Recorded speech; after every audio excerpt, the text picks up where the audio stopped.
Bonjour, mesdames et messieurs et mesdemoiselles. J'espère que vous allez bien où que vous soyez à travers les quatre coins du globe. Ce 13 janvier 2025 et nous sommes à Pokrovsk.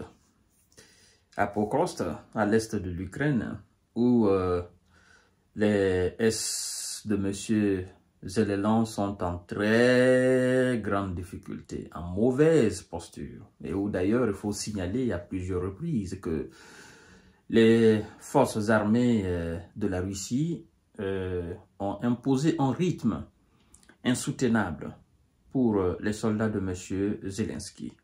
Et les mercenaires qui apportent leur aide, d'accord, à cette armée désormais en lambeaux. Je ne sais pas si vous vous rendez compte, mais moi je sais quelque chose.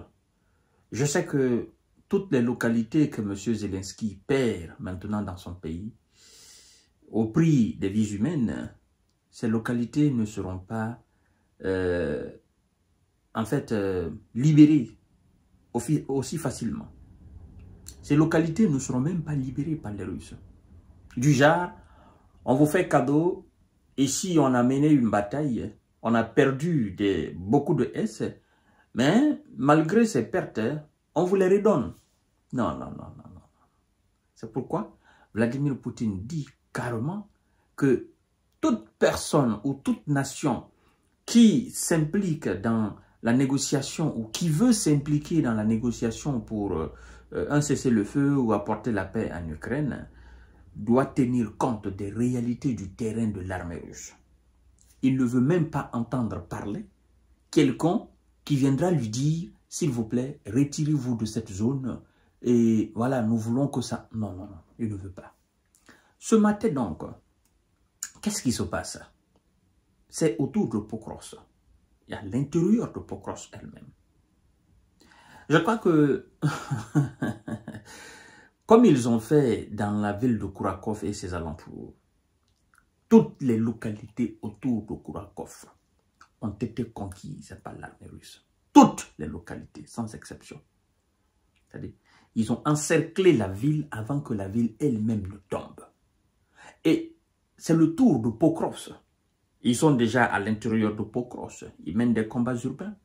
Et les localités autour, toutes les branches qui peuvent permettre, je veux dire, toutes les voies de ravitaillement qui peuvent permettre à l'armée de M. Zelensky de tenir encore à Pokrovsk, c'est toutes ces localités qui subissent aujourd'hui la foudre de l'armée russe.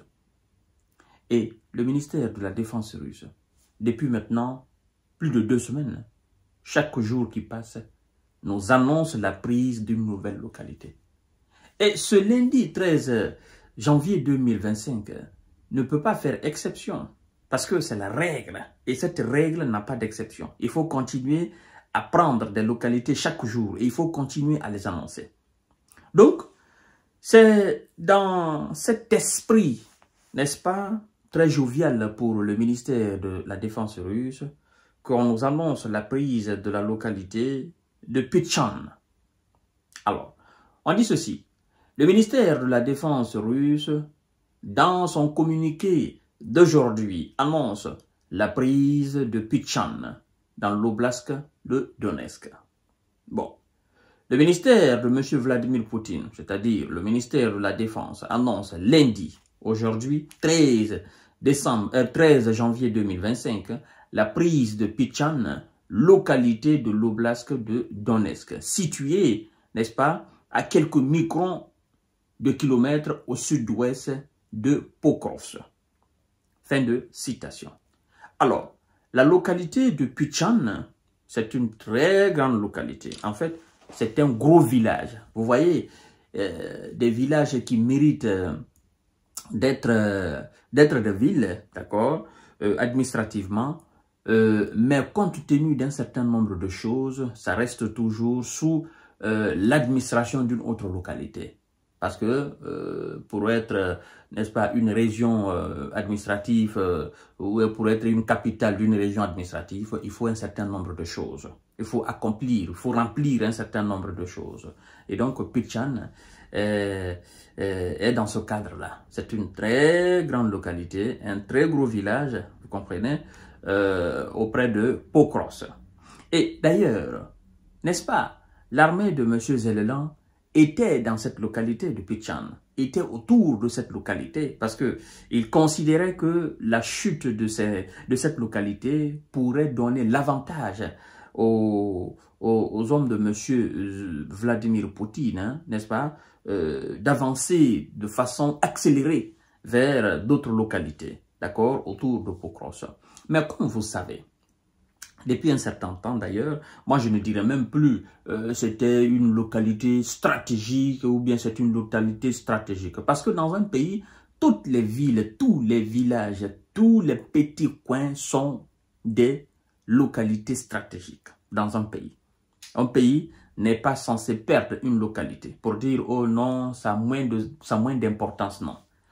Donc, mais quand l'armée, les forces de l'ordre ou les dirigeants eux-mêmes disent que cette localité est une localité hautement stratégique, c'est-à-dire ils mettent un accent très particulier sur la localité. Et donc, Pichan, comme la plupart de Kourakov, Vuhledar, Advika, Kherson, Zaporizhzhia, voilà, toutes ces localités qui sont tombées, en fait, ils ont été considérés comme des localités hautement stratégiques. À l'image aujourd'hui de la ville de Pokros, la seule mine d'or, la seule mine de coke, bon, disons mine d'or, hein, parce que cette matière, elle est très importante hein, pour la conception d'un certain nombre d'équipements militaires. Donc, c'est une mine vraiment que l'Ukraine ne veut pas perdre et les Européens, les Américains ne veulent pas perdre.